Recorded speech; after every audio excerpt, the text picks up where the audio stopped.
but we must treat the Palestinian people as well with the respect and dignity that they deserve. What is going on in Gaza right now, where youth unemployment is 70 or 80%, is unsustainable.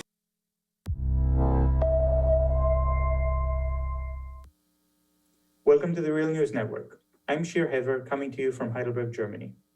In the last couple of weeks, articles appeared in the Examiner and the Federalist, among others, accusing Bernie Sanders of anti-Semitism and implying that he is not fully a Jew, although he is the son of 2 Holocaust survivors. This is not a unique event. It is part of a trend of weaponizing anti-Semitism accusations in order to attack people who criticize Israeli policy. After Trump said that in the US, Jews don't love Israel enough, his lawyer, Rudy Giuliani, said this about the Holocaust survivor, George Soros. Soros is hardly a Jew. I'm more of a Jew than Soros is. I probably know more about, he doesn't go to church, he doesn't go to religion, synagogue, he doesn't belong to a synagogue, he doesn't support Israel, he's an enemy of Israel, he's elected 8 anarchist DAs in the United States, he's a horrible human being.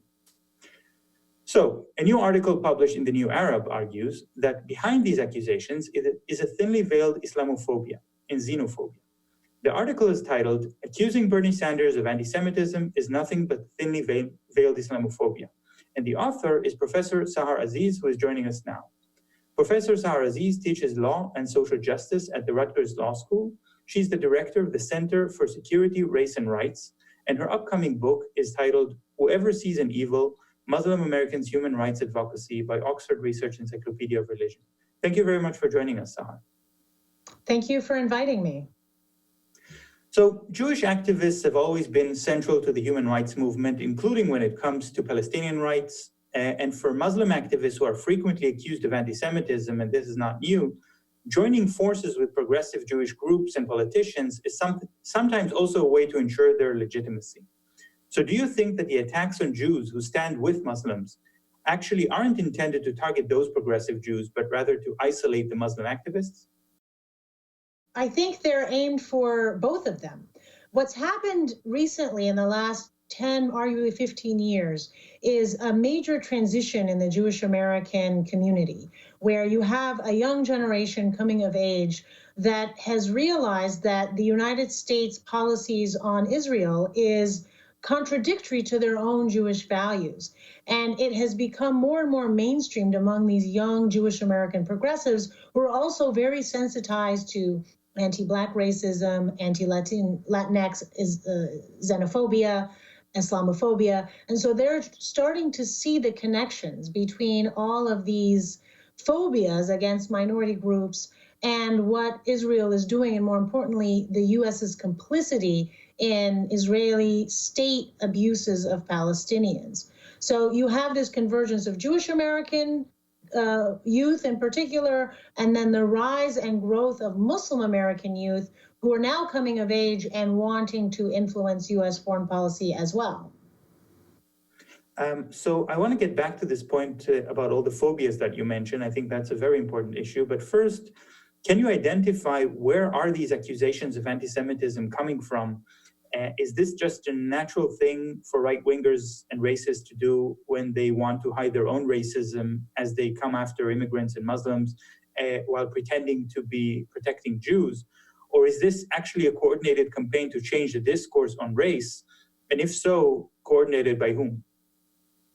Well, there's two objectives. The first objective is to quash the rise of Muslim American voices that are going to be more critical of U.S. foreign policy in the Middle East writ large, not just in Israel, primarily because these Muslim Americans who are over 70% immigrants or children of immigrants from Muslim-majority countries have a much deeper understanding and personal connection to how U.S. foreign policy harms people in those countries because they have families there. They may themselves have gone there frequently to travel, and their parents were often raised there.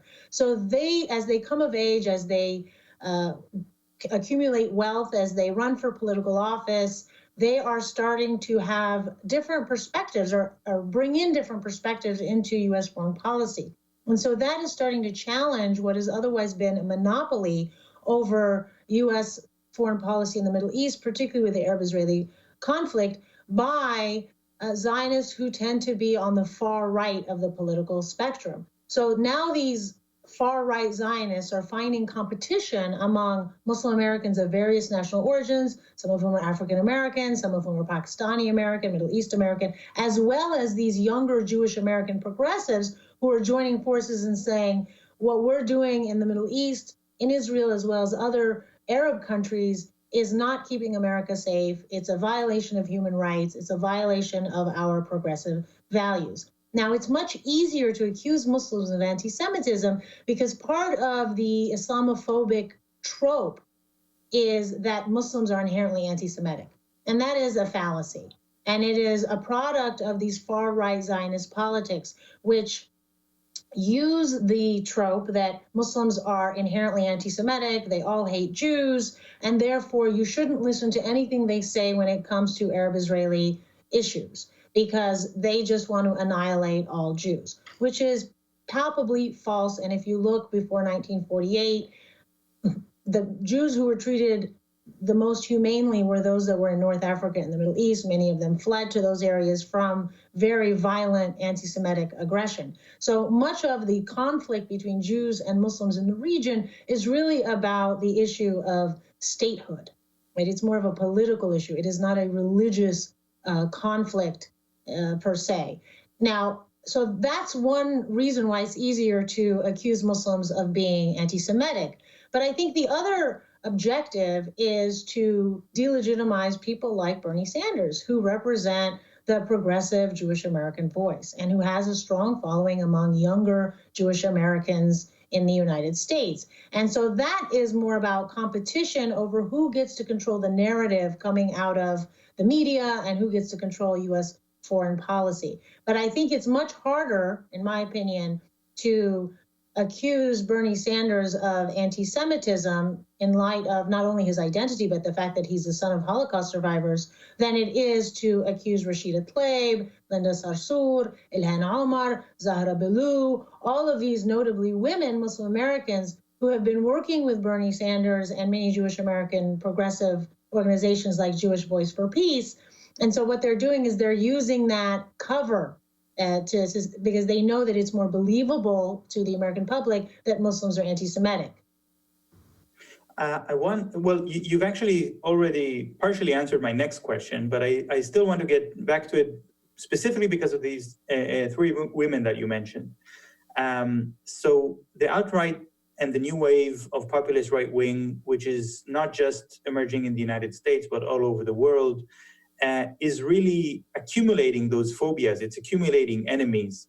Populist right-wing leaders go after Muslim communities, after migrants, they go after Black people, after Jews, after LGBTQ, after women's rights, and more. Now, the answer from the left is often called intersectionality, an alliance of minority groups against all forms of discrimination. And in the United States specifically, this movement is mainly led by Muslim leaders, and especially by Muslim women, like the three women which Sanders is supporting, Ilhan Omar, Rashida Tlaib, Linda Sarsour.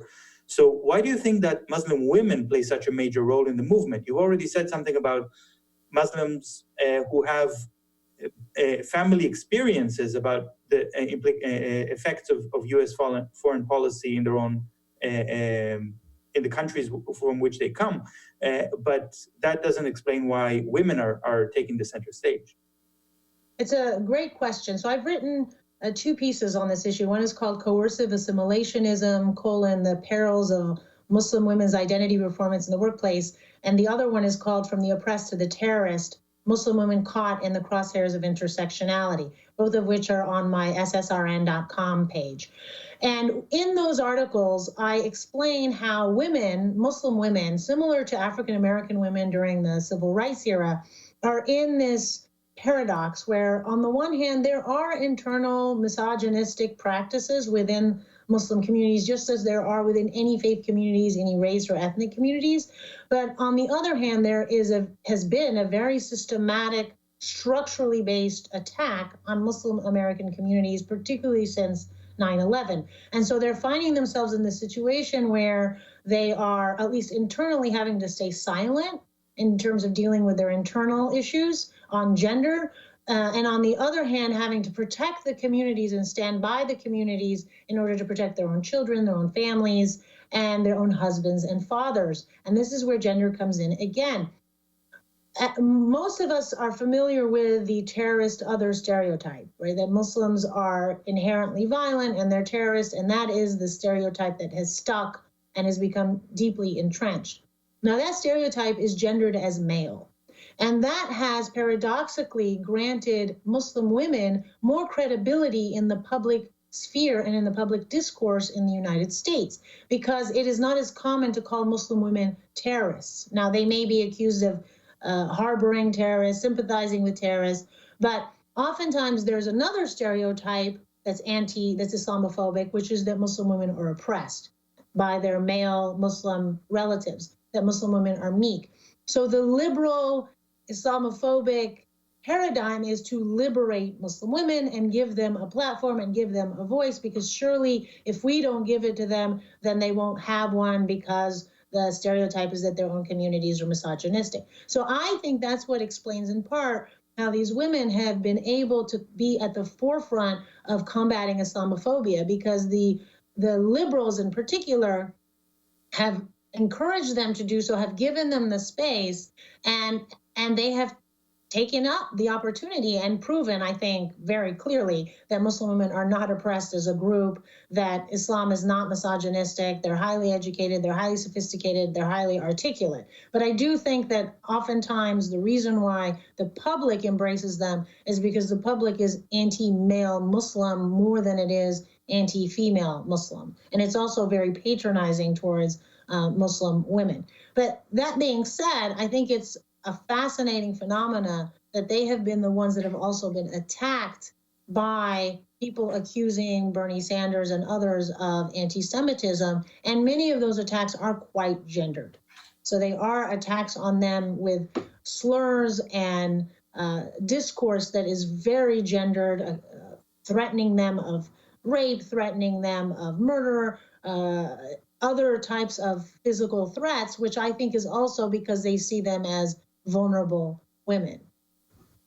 Well, we're definitely going to have to continue that conversation at an early opportunity, but for now we're going to have to leave it there. Thank you very much, Sahar, for joining us. Thank you. And thank you for joining us on the Real News Network.